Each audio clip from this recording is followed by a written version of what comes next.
sometimes you do need support. It is the support that makes you what you are. My greetings to everyone present here. Before I reflect on Nagpur, epicenter of nationalism, every visit to Nagpur has been inspirational, motivational, and energizing. This one is unique and different. It is with full power packing. I am grateful to Shri Nitin Gadkari ji for making this opportunity available to me.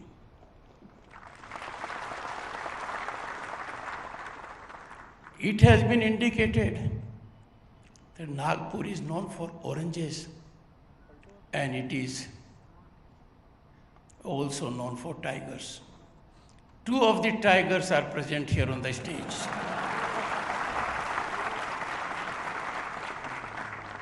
Their spinal strength has been seen by one and all. But one tiger makes my task in Rajya Sabha difficult. When he rises to answer a question, I am in great difficulty. Every member of the house wants to ask questions, and not as a complainant, but with hope and aspirations. This happened yesterday. A man of action, a man who believes in vision which is executed and relied on the ground. As luck would have it, all my visits to Nagpur so far have been with Gadkari ji at the center of it. Honorable Sri Ramesh Bhai ji, I share one thing in common with him. He was elected to Parliament for the first time in 1989. I was also elected to Parliament in 1989. I was part of the ruling dispensation and I was a union minister. But then look at his continuity. He continued being a member of Parliament till 2019. His number of years in Parliament happened to be twice the number of months I spent in Parliament. I keep on telling Mani, there are people who are known as MPs, ex-MPs. I belong to category of MPs, that is ex-MPs, who didn't complete their full tenure. Ramesh ji and myself have been governor also together. Enormously talented person and committed to his job. After his discourse and after Devendra ji and Nitin ji had indicated everything exhaustively about this university, great university, he was telling me that it is his mission, the Honorable Governor, to see that there is greater connectivity with the outside world also. Let me tell you, Honorable Governor, Nitin ji had not spoken to me, directed me, that I happen to be chairman of Indian Council of World Affairs and that we must sign an MOU with this university within 1 month. Nitin ji was not happy with 1 month, he wanted a shorter time, but my problem is that Director Indian Council of World Affairs is abroad. So he has been good enough to accommodate me on that count. Honorable Nitin Gadkari ji, a person who is known in and outside the country only for accomplishments, achievements, changing our landscape, generating hope, generating employment, and most importantly, overcoming hurdles with innovation. And that is why we have seen a situation which we are seeing at the moment. He asked my wife, have you used the new road to Jaipur which goes to Mumbai? Friends, you will be amazed. The man has really done wonders. We have never used any other road except the latest. You must have seen Guru movie. All of you must have seen. It reflects about a great industrialist. When he was given time of 5 minutes, he concluded in 4.5 minutes और कहा जो आधा minute बचा है यही फायदा है। नितिन जी की वजह से देश में जहाँ भी सड़कों में जाते हैं समय बचता है और वही फायदा है।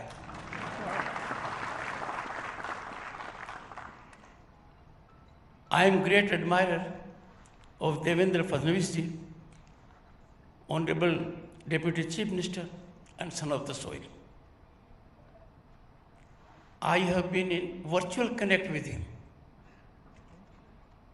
I pleaded with him, let us have more non-virtual connect. A man who is spinally strong and has a shock absorber which any company in the world can emulate. Dr. Subhash Chaudhary, Vice Chancellor, well, credit goes to him. I must tell you, friends, I was a real bright student. I was always a topper. And that was the time when we didn't have Amul. We had Paulson. So whenever I was in the company of my teachers, some students from behind will murmur, Paulson, Paulson, Paulson. Because one has to be on the right side of teacher. He has brought about change, and due credit to him and Dr. Sanjay Dude. Distinguished members in the audience, academicians, faculty members, students, I must greet and salute Honorable Justice Vikas Sepulkar ji. I had the occasion to appear before him only once, and that is memorable. A man of incisive clarity. And mind you, everyone who was opposing me was a very known legal luminary of the country. I come from a village, and those of us who come with modest background, they don't make their presence felt immediately. But in the profession, I have been extremely lucky. I was designated senior advocate in 11 years of my practice. Headed the High Court bar at the age of 34 and in Bar Council. And those legal luminaries who had good footprint, I used to appear only in one case a day. I can never forget those 3 minutes. The learned judge says, you have only 3 minutes. I said, my lord, 2 minutes. And mind you, the grasp was so effective,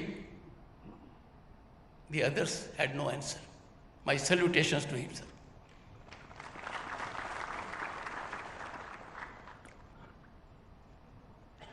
As chairman Rajya Sabha, I get real jolts also from sitting MPs. But I don't ignore even the ex-MPs. They also enjoy considerable influence. Vikas Mahatme, he did me a great favor that he wanted to be utilized elsewhere. So his term came to an end in 2022.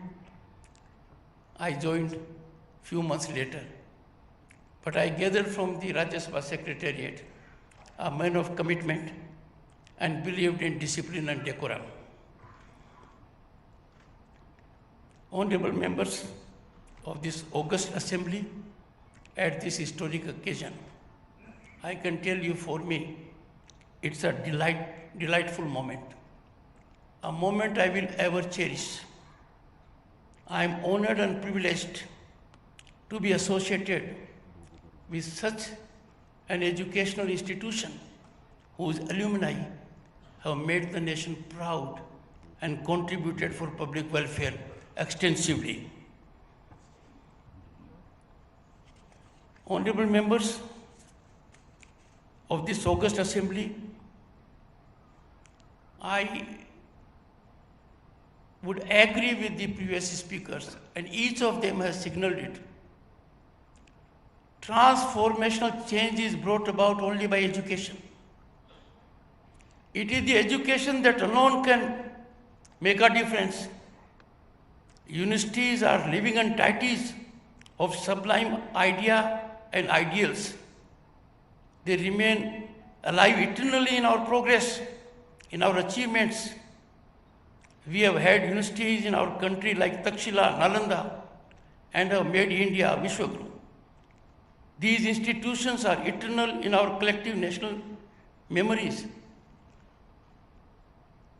I know the government of the day is taking many initiatives, has put in place several policies that allow full unleashing of your talent, potential, energy to achieve your ideals, aspirations, and dreams. But I would speak from this platform that it is time for our industry in particular to nurture our institutions. I am slightly concerned when leaders of the industry make available astronomical sums to outside universities. We must have belief in our nationalism. We must ensure that our first priority is our nation, our nationalism, our institutions. Just imagine, we have somebody in our country who is given a Nobel Prize, and we give $5 million from the government to a foreign university. Imagine a big house of this country gives $50 million to a foreign university. I know their intentions are not mala fide. They are acting in a proper manner. But time has come when we must do everything to nurture our own institutions. It is in this country we will have Takshila, Nalanda.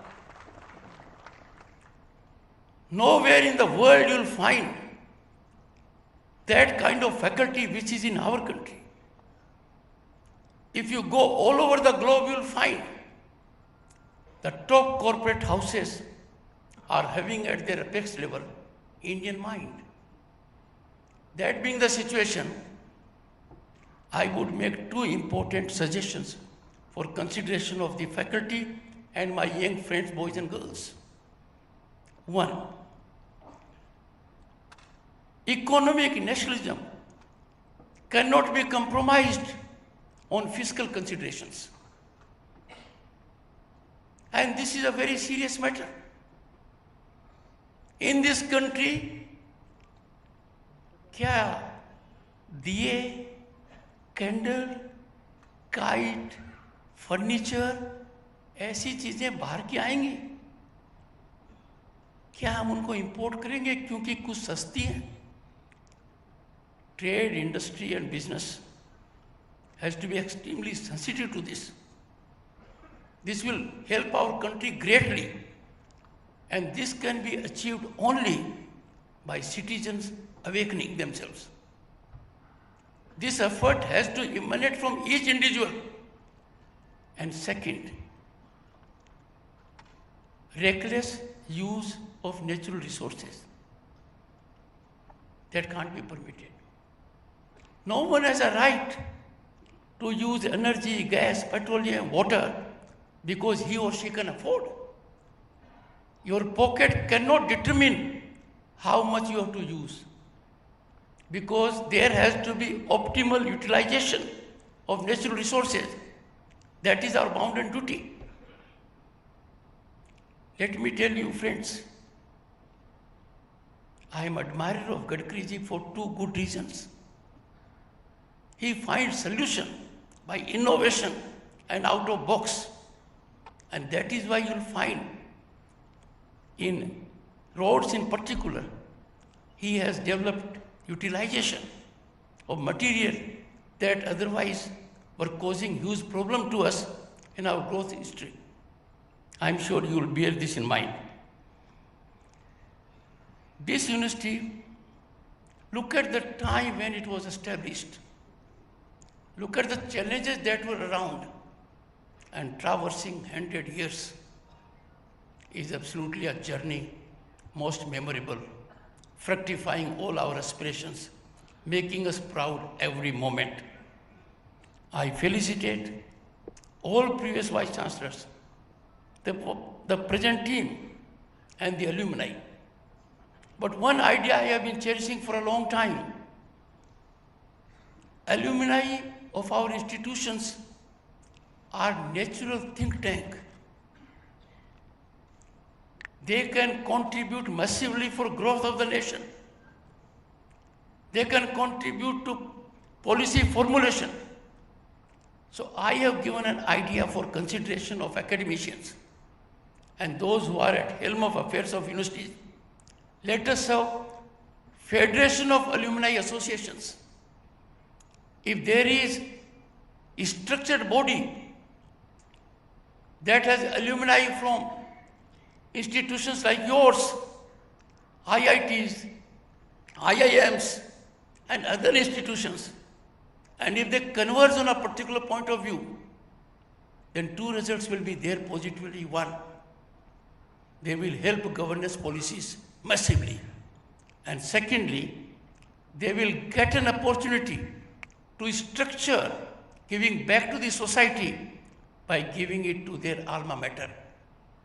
And if they give fiscal assistance to alma mater, make available avenues to the students of alma mater, they will be contributing for societal upliftment, and that will be a great national service.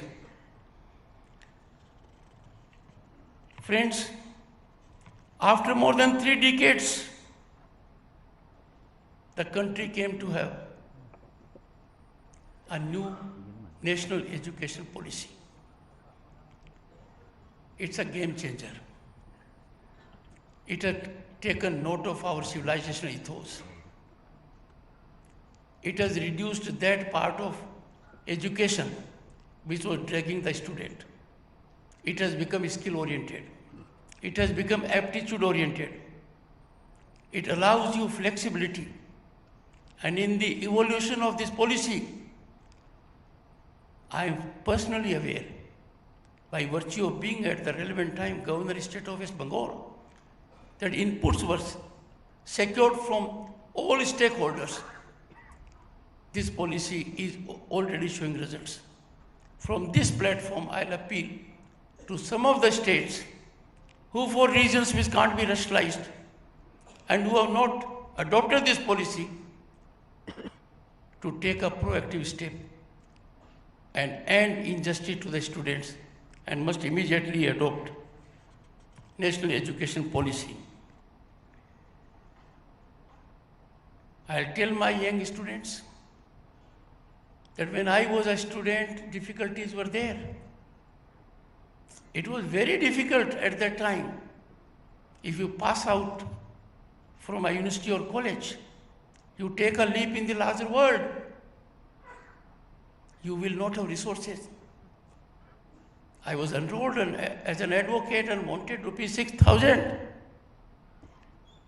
to have a library of my own.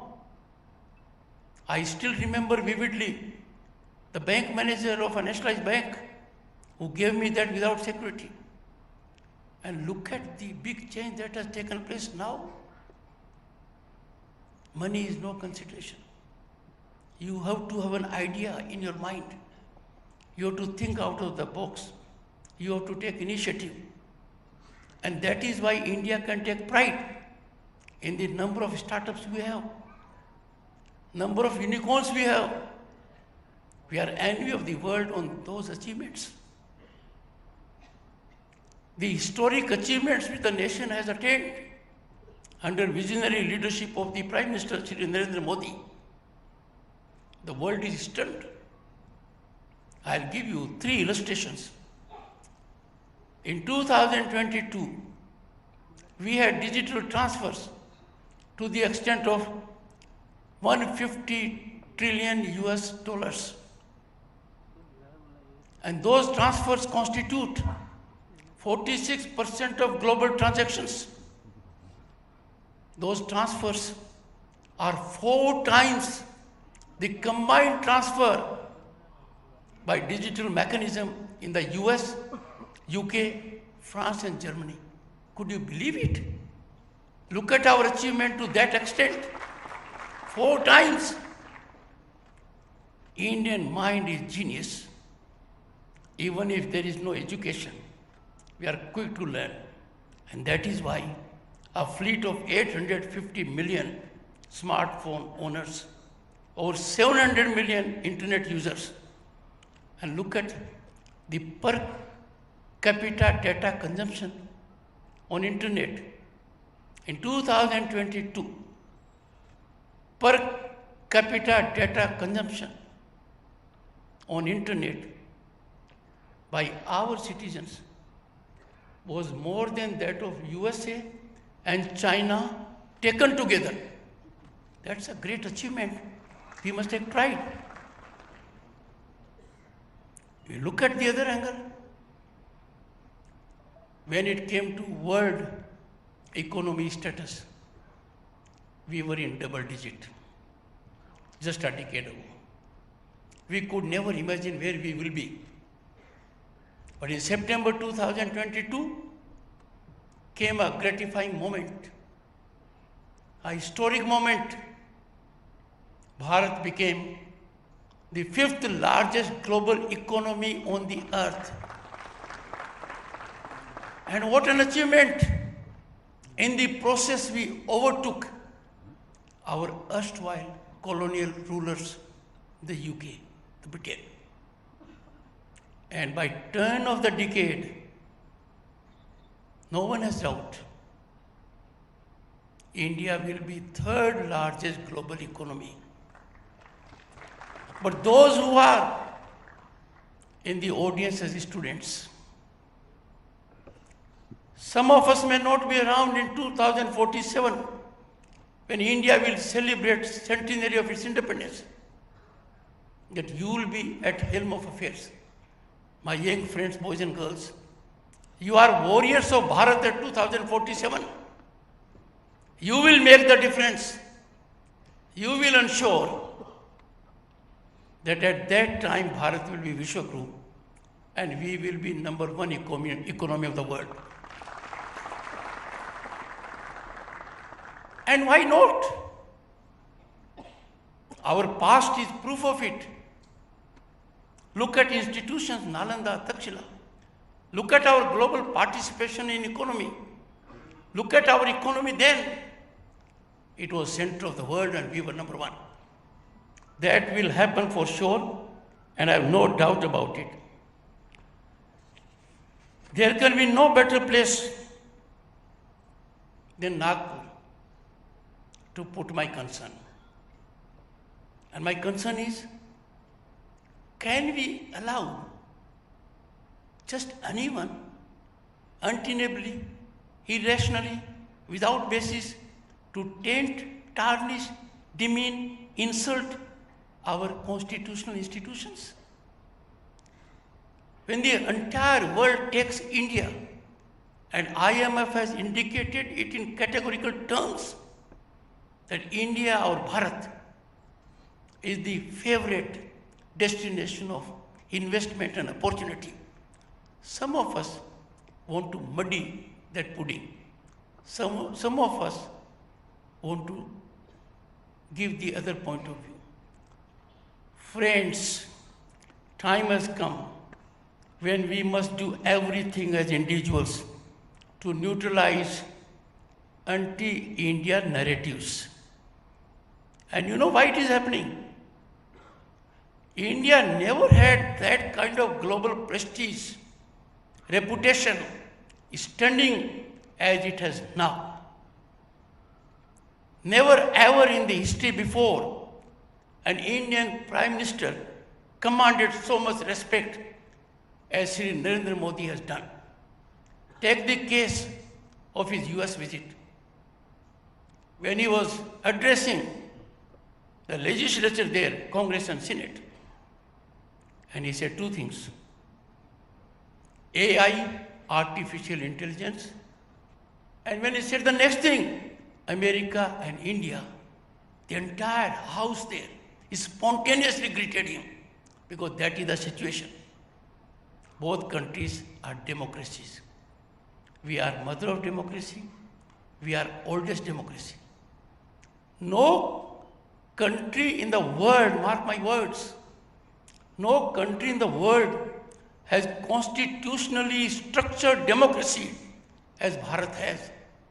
Our constitution provides for democracy at village level, at panchayat level, at Jila Parishad level. Democratic values blossom and flourish in our country. But I put a thought for your consideration. Ours is a country, democratic. And in democracy, no one is above law. Everyone has to be subservient to law. You may be from any clan, any family, you may be of any stature. The law has to take its own course.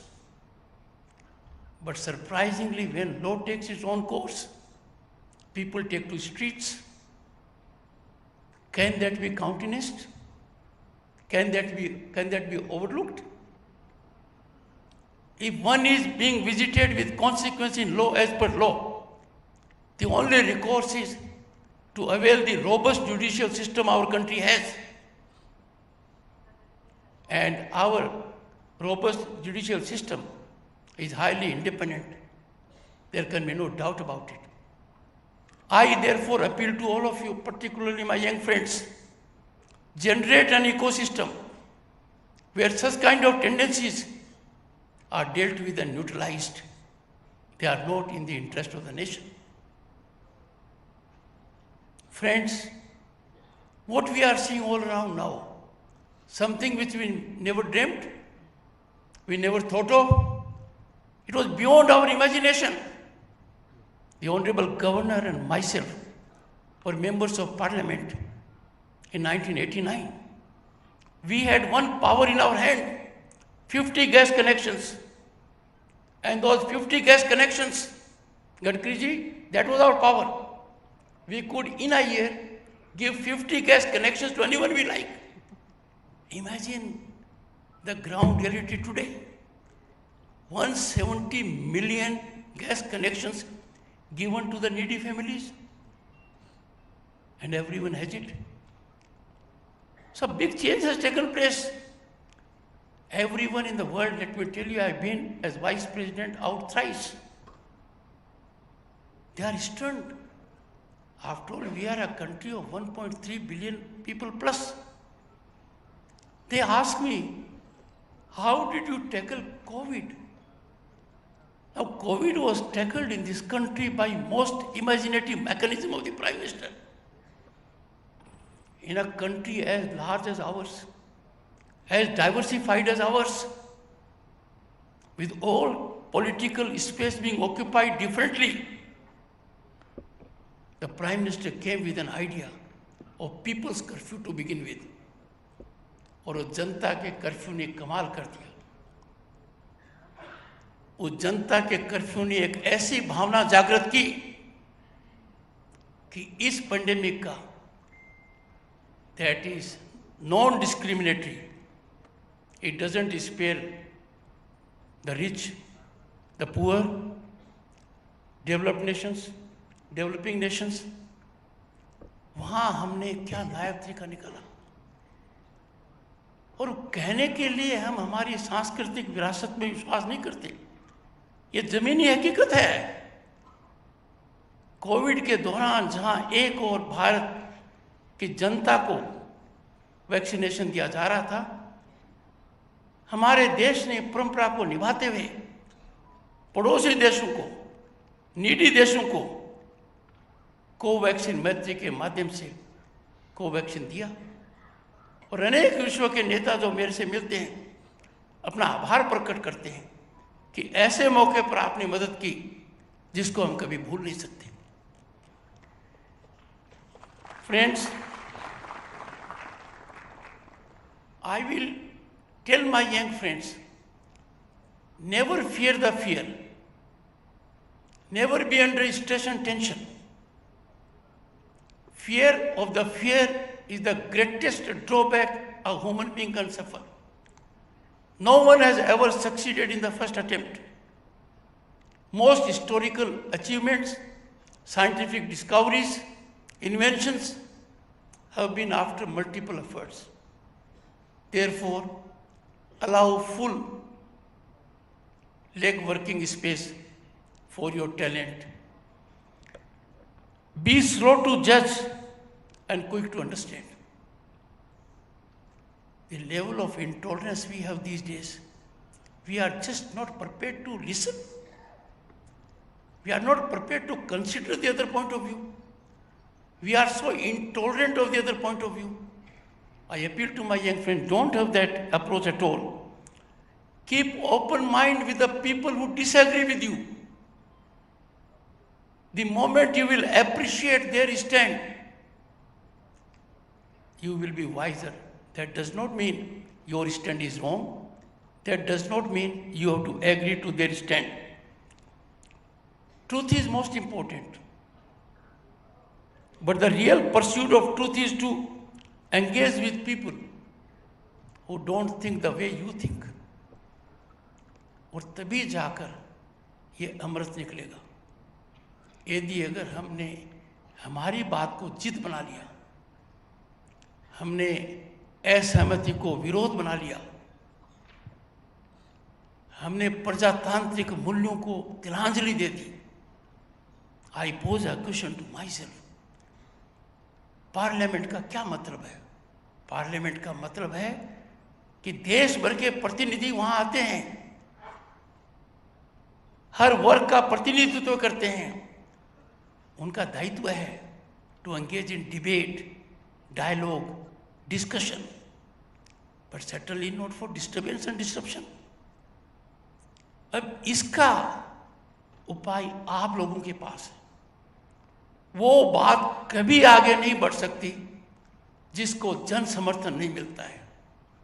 आपसे आह्वान करूंगा, जन आंदोलन बनाइए। उदाहरण हमारे सामने है, कॉन्स्टिट्यूएंट असेंबली, जिन्होंने हमें ये कॉन्स्टिट्यूशन दिया। 3 साल तक वो चली, एक बार भी हल्ला नहीं हुआ, प्लेकार्ड नहीं हुआ, वेलमी नहीं आई, शालीनता से हुआ। And never forget, the constituent assembly faced incredibly difficult, divisive and contentious issues, but they sorted out them with a spirit of coordination, collaboration, cooperation. Now that is missing. Temples of democracy have virtually been ravaged, and I see a greater danger if temples of democracy, Rajya Sabha, Lok Sabha and state legislatures, if they will not be platform of discussion, debate, dialogue, then the space can't be vacant. It will be occupied by others. And those forces will not be representative. Those forces will not be accountable. Those forces are not that have taken oath to uphold the Constitution. I therefore urge each one of you to activate yourself individually to ensure that there is a narrative afloat indicating we need to engage for the work for which the public is paying and for which Constitution has obligated us. I am sure all steps in that direction will be taken. I come from a farmer's family. The Honorable Prime Minister was good enough to call me Kisan Putra, indicating I am not actively a farmer, but my family is. What a moment of pride for me that 110 million farmers directly receive money in their account. So far, this amount has been 2,25,000 crore. I am not on the amount. I am not on the capacity of government of which Mr. Gadkari is a part. I am on the capacity of the farmer, that the farmer is ready, technically equipped, as a result of inclusive banking mechanism, to receive that amount. And that is why this great revolution has taken place. What is happening now? There was a time when power corridors were infested with power brokers, middlemen. There would be people who would extra legally leverage decision making. They will determine how a particular policy will be formulated. We all know it now. These power corridors have been fully sanitized. The institution of power broker, unfortunately, no longer exists for them, and fortunately for the nation, that is extinct. That's a big change. Corruption is the greatest injustice for the common man. We need to have zero accommodation for corruption. That is being seen. But the corrupt have got together. They are trying to find escape routes. They are trying to garner agitational approach also. It is for the ordinary man, who is the greatest stakeholder in democracy and growth of the nation, to ensure that this system which has been evolved not only gets stabilized, but is on a different kind of path that helps our nation at large. Honorable friends, I would leave a thought with you that emanated from Dr. B.R. Ambedkar. And this is particularly for my young friends, boys and girls. I quote, "That which does not make a man worthy, does not teach equality and morality, is not true education." Very wise words. He further goes on to say, I quote, "True education protects humanity in the society, becomes the support of livelihood, teaches men the lesson of knowledge and equality. True education creates life in the society," unquote. I urge you to think critically, read widely, adapt consistently, and widen your horizons steadily as you go forward on your respective journeys. Respect your teachers, respect your family members, be a good citizen, always keep nation first.